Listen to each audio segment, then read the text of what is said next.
Do you want to buy a new home but think you have to sell your current home first? Well, in this video, I'm going to be chatting with my preferred lender, Jess Fischer, and we're going to be talking about ways you might not have to sell your current home, at least not right away. And you're going to want to stick around until the end because we offer some lending options you might not have considered. If this is your first time to the channel, welcome. This channel is all about living in the Salida, Colorado area and the real estate market here. So be sure and subscribe and hit the bell for notifications if that interests you. My name is Monica McCarthy, a realtor that specializes in Salida, Colorado and surrounding areas. And I get calls all the time from people like you looking to move here.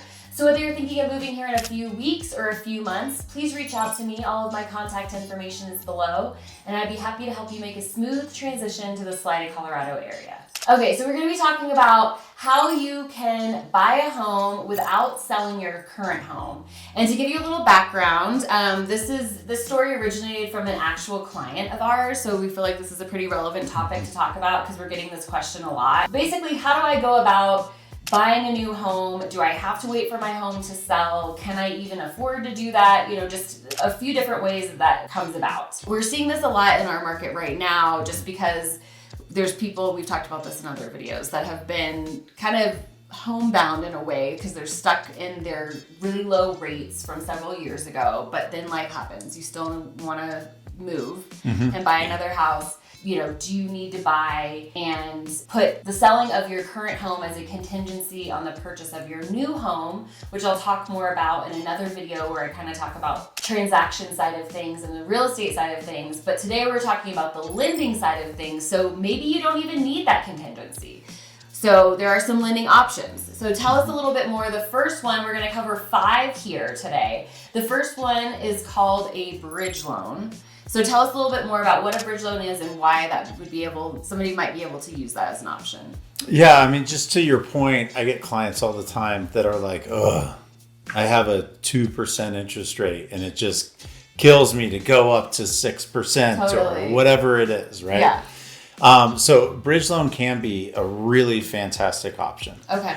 Essentially what you're doing is you are getting a loan that's just a bridge. So it allows you to purchase the new home with typically the idea that you're going to sell your current home, but at a later date. Yeah. And bridge loans it kind of just depends. The products vary wildly in the sense that some bridge loan lenders really are looking for kind of turnover of that loan. And so there's not a minimum amount of time that you have to make payments on it. Okay.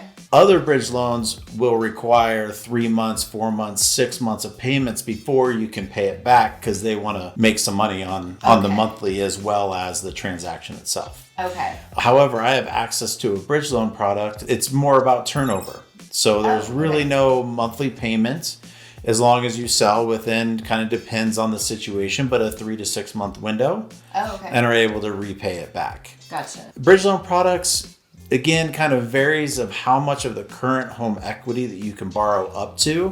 Okay. But usually 70 to 80% of the current home equity that you have in that house, you can borrow to then, put onto another home.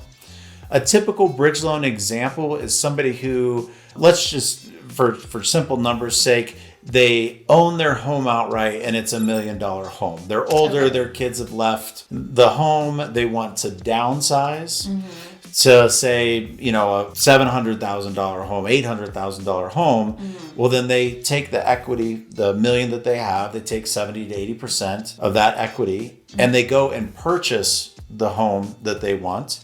And then when they sell their house, they pay off the bridge loan. So that's typical, is that best utilization of the bridge loan is being able to take the equity that you do have to essentially turn in that new home that you're buying. It basically becomes a cash deal. Yeah. Because the bridge loan lender will wire the money directly to the title company. And so it becomes kind of a cash deal because you're just paying for all of it, in one go. The really cool thing about the bridge loan we use is we can close in a week to 10 days from, signing the contract and putting the money aside. So it can happen really pretty quickly.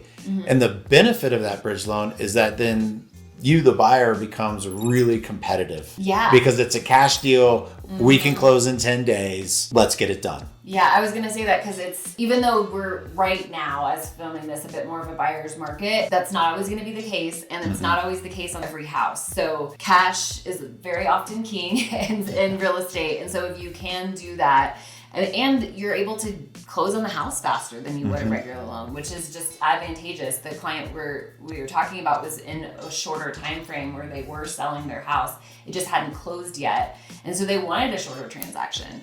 And so in that regard, it was great to have that cash deal option, but then you're not in this in-between place of waiting for your house to close, then using that money to buy the other one and dealing with all of that. You just write a cash offer and you get the house. Yeah, it's or I help you get the house. It's a really for the right scenario, it is the perfect fit. Yeah.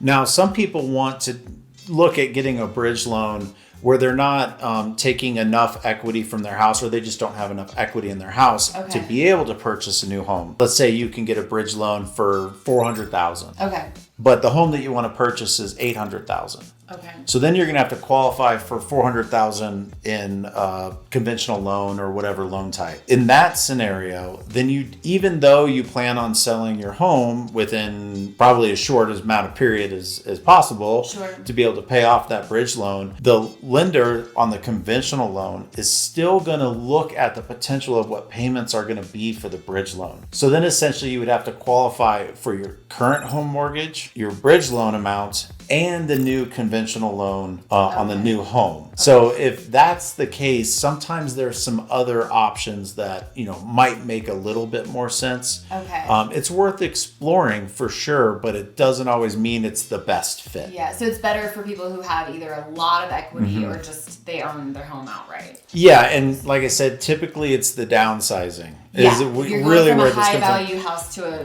house that's a lower price point. So that's often the better way. Or sometimes people have through loss in the family or whatever, they've come into some money, but it's not enough. Okay. Then they'll take a bridge loan and kind of piece it together that way. Okay. It can still be basically a cash deal at the end. It's just part of it's coming from a bridge loan, part of it's coming from inheritance or whatever the case may be. Okay, so that was the bridge loan option. So number 2 would be maybe you can actually qualify for the house without having to sell, and you didn't really realize it because a lot of people think, I absolutely have to sell before I buy, but maybe not. So talk about a way somebody would be able to discover that in a scenario that would be the case. Yeah, that's a great one. Another time where I see this is with retirees. Oh, okay. They're living on Social Security. Okay. But they have IRA, a 401k, that kind of retirement plan, but maybe they're not ready to take distributions yet. One of the things that we can do is there's a calculation for essentially asset depletion. So you're not just qualifying with your Social Security income. I can actually do the math and take your 401k or your IRA and essentially generate income from that. There's a certain math calculation depending on if we're going Fannie or Freddie to be able to buy the home. And so even though you're not actually getting that income and you're not taking distributions yet, the lender will actually look at that as potential income.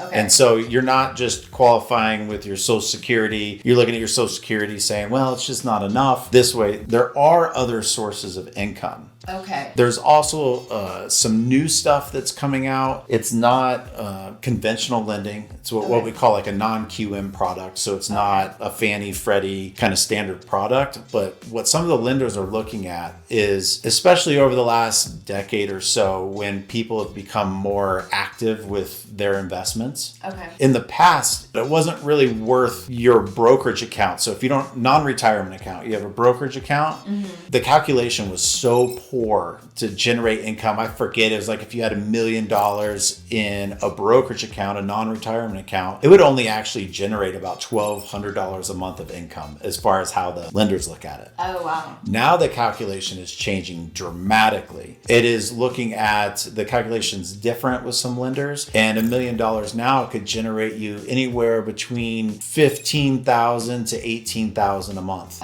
in income that they will consider, even though you're not actually taking it as income. Oh, wow. It's just a calculation that they do. Now with the non-QM product, you're not going to get as good of rates Okay. But it's still potentially for some people that could be a really good option. Yeah, and that could slide the scale so you have more income, so your debt to income ratio is different, and therefore you can qualify because you have the debt of your current house, but you can still qualify to buy a new one without selling it, or at least not right away. And that specific example is actually a couple that I'm working with right now. Okay. Yeah, they were looking at, well, how do we do this, kind of thing. And I was like, well, do you have retirement accounts? And they showed them to me, and that generated significant income. They could actually get a house 1.5 times higher than what they thought they could. Wow. Because of that income generation. That's a pretty big change. So even if you don't want to hold your other house for a long period of time, it does create a lot more ease, certainly in the lending side, but also just in the life side, trying to sell a house and make sure the timing is perfect to buy the new house. And I'll talk more about this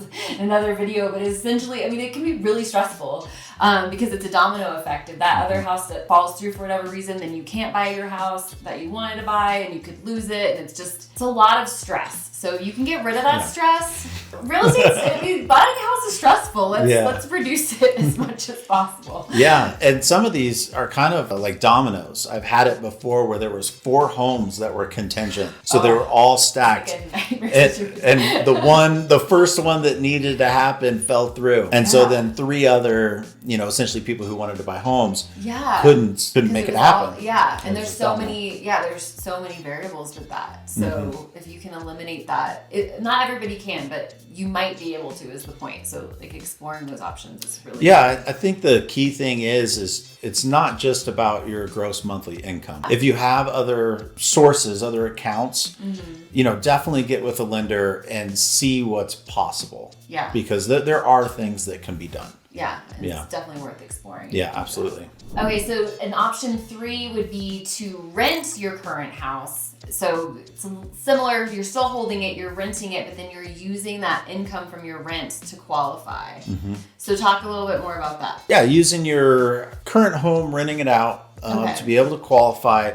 If we're talking long term, one of the things, or longer rentals, one of the things to consider that I'd probably say is the number one mistake is, let's say your monthly mortgage is $5,000 and you, for math's sake, let's do $4,000, and you think you can rent your house for $4,000. The lender looks at that, but puts in an unoccupied time frame in there. So it's only going to 75% of your rent is going to qualify. So if you have a home that has a $4,000 mortgage and you think you can get $4,000 for it, and you have somebody who signs a lease agreement and has already made first payment, deposit, and you can actually prove that in your checking account or wherever it goes, the lender's going to qualify you for $3,000. So you're still going to have $1,000 debt, basically on your balance sheet when we're looking at debt to income.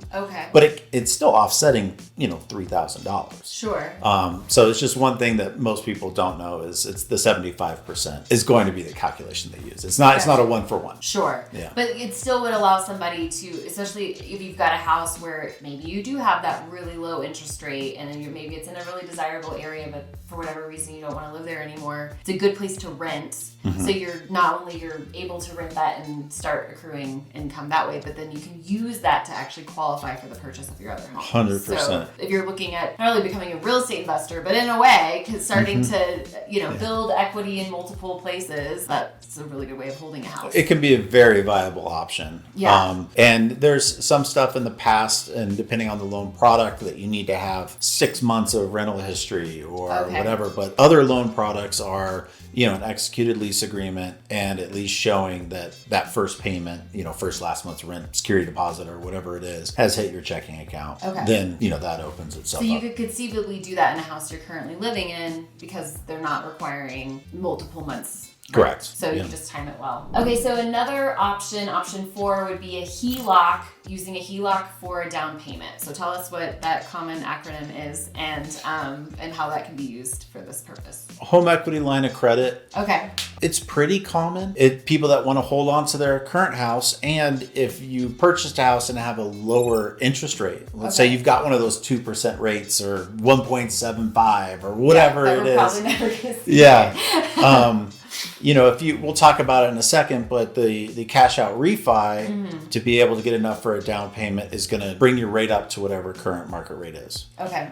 With a HELOC or a HELoan, which is essentially a second mortgage, you are keeping your original low interest rate. And then let's say you get a HELOC for $300,000. The rate on that is going to be higher than your current home interest rate, but it's just for that $300,000 or $150,000 or whatever it is that the HELOC is approved for. The downside on the HELOC is often HELOCs are variable rate. So, you got to kind of balance it. What's your time frame? When do you think you can pay it back? Okay. All those kind of things. And then obviously that would count when they're looking at the debt to income ratio because you're taking money out. Yeah. So you're adding some debt to your debt to income ratio. Yeah, because that will be adjusted. Yep. Okay. Yep. But what would be a good scenario where somebody would want to do this?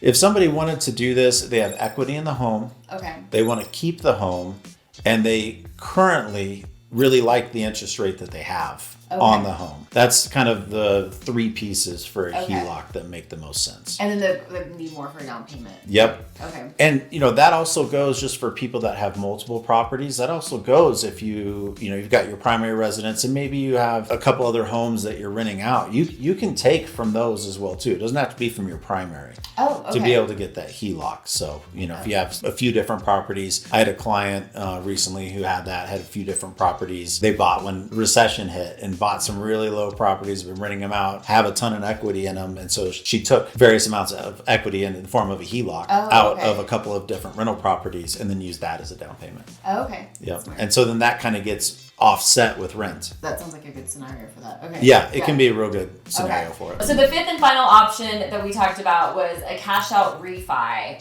which is something that you'd also use for a down payment, but it's structured a little bit differently than a HELOC. So talk a little bit more about that. Yeah, cash out refi is going to bring your interest rate to whatever the current market rate is. Okay. The benefit of a cash out refi, let's say you owe $500,000 on your house, you have a house that's $1 million, so you got $500,000 in equity. Okay. You take out X amount of dollars in the form of a cash out refi. So it brings your overall mortgage under one loan instead of like a HELOC. You essentially have kind of two loans. Okay.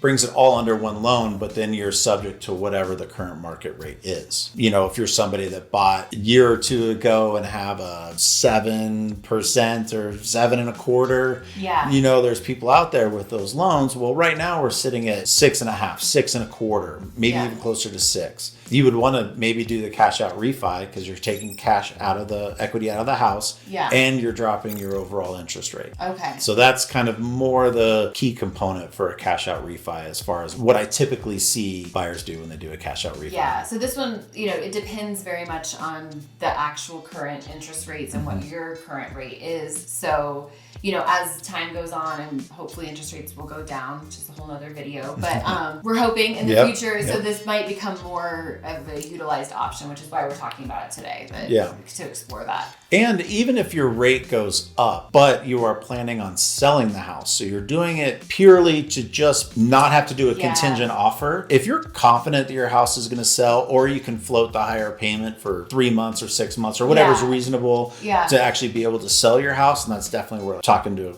you and the realtor to kind of get a feel for what that time frame might be, what kind of market. It's still a really viable option, and plenty of people do it. So if you're not planning on holding that house with that new higher interest rate for very long, then it might be financially you might pay a few $100s extra, maybe $1,000 extra, depending on what amount of equity you're taking out. If you don't have an account that you can pull 20% over to be able to purchase this home, but you got the equity in the house and you can float that extra payment for 3 months, then take it. Then that's a great option. And that allows you to have a higher down payment for your purchase, which gives you a better interest rate there and helps you start building equity faster. And there's a lot of benefits to having a larger down payment when you're purchasing. So and you're just more competitive. Absolutely. And from that, again, you're getting rid of the contingency, which we keep referencing, but it really does help you set yourself apart because as you mentioned, it's a domino effect. So you're asking a seller to put that risk of, relying on you to sell your home before they buy theirs. Some sellers aren't willing to do that, or they will, but they won't be willing to go down on price. So, you know, it's a whole offer situation. And so you are just more competitive if you can get rid of that.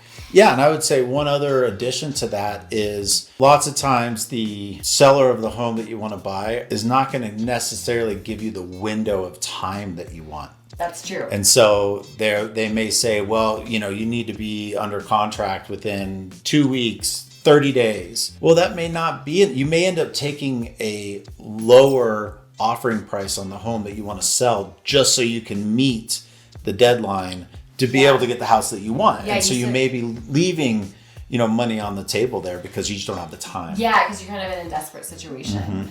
Or they won't even look at your offer because it's not under contract yet. So the timing of that is also It's so important. Yeah. Again, other videos to elaborate on that, but there's just a lot of variables to consider. So if you can eliminate that, here are 5 really good options for you. If you've got questions about any of those, please reach out to Jess. All of his information is below. If you've got questions about the real estate market in the Salida, Colorado area, and you know, navigating how to purchase a property here, if you have to sell a home or not first, please reach out to me. All of my information is below.